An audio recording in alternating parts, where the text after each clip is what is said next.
Huyu baş eğmi haksızlığa, baş eğmi haksızlığa, budur Dersimli'nin huyu.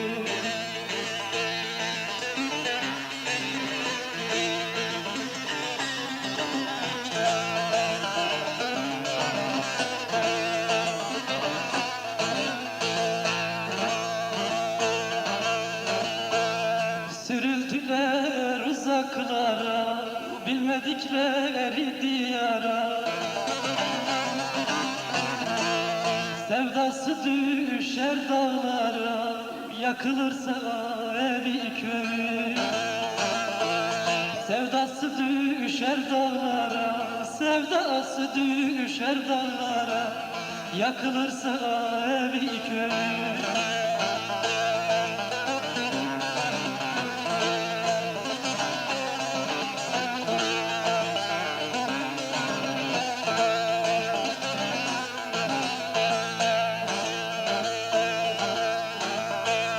Evimiz köyümüz yandı, göz nurumuz yağmalandı. Bebekler oyuncak sandı, göğsüne değen namluyu. Bebekler oyuncak sandı, bebekler oyuncak sandı, göğsüne değen namluyu.